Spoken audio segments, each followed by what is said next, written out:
Namaste, Your Excellency and dear friend, the Chief Guest, Ambassador of Palestine, my dear colleague from the Burundi Embassy, General Kocher, Dr. Purti Gosab, all the distinguished invitees, ladies and gentlemen. I'm indeed honored and humbled that Dr. Sushma and the selection committee chose to confer this award,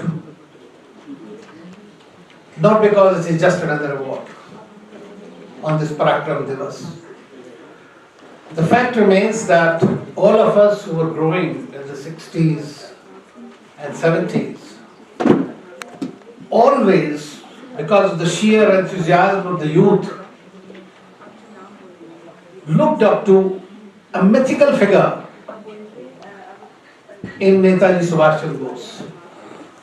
It gave us the kind of fillip to do better, to do more for the nation.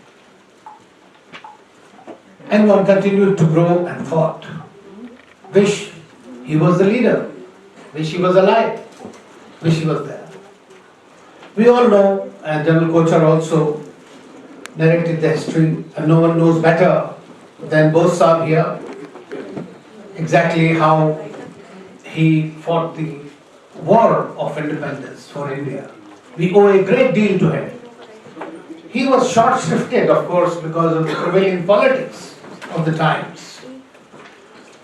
But he always ruled the hearts of the people, because he stood up and challenged the mightiest empire of the time whose sun never set, and to a great extent decimated it.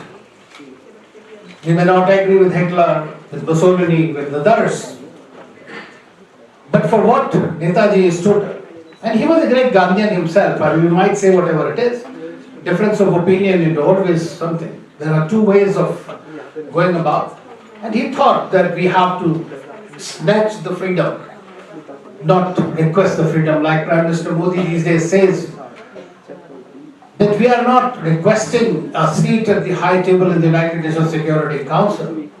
We want to reclaim it. And that's the difference in approach. So when I was in Moscow, I heard that Netaji had visited Russia, or Soviet Union at the time. And we were just wondering, I said, let me try to look at various records that were there. So in the embassy, of course, as you know, is one of the oldest embassies we have. And I tried to go through, and there is nothing conclusive, like for Shastriji's death also. There are still doubts. And same way, there are various doubts about him. If you see the TASS, old TASS in the 40s, 50s, that time. So there are a lot of reports, a lot of investigations going on. But it adds to your curiosity.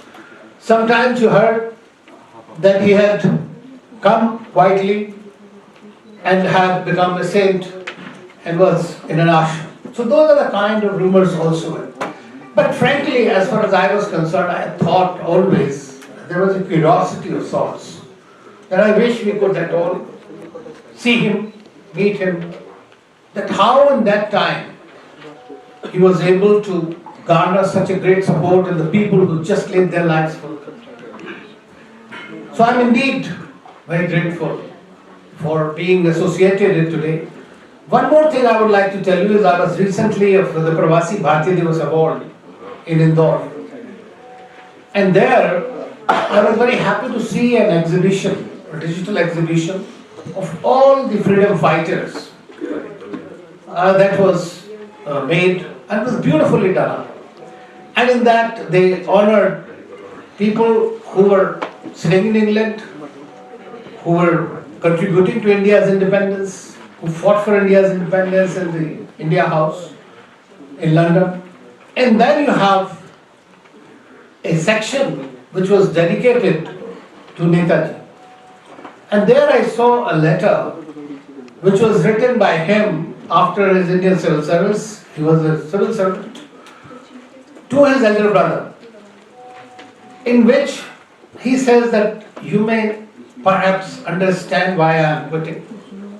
The nation is calling me.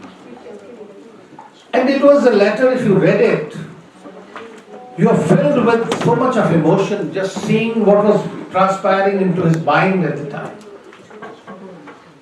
And I was fortunate to have seen that letter, that what was that. He gave up everything. I mean, a cushy life in the ICS would have been a good job at the time. But then, those are the people who gave up everything for the nation. Now it is for us, as Dr. Murthy was saying, we are into this Amrit Kaal.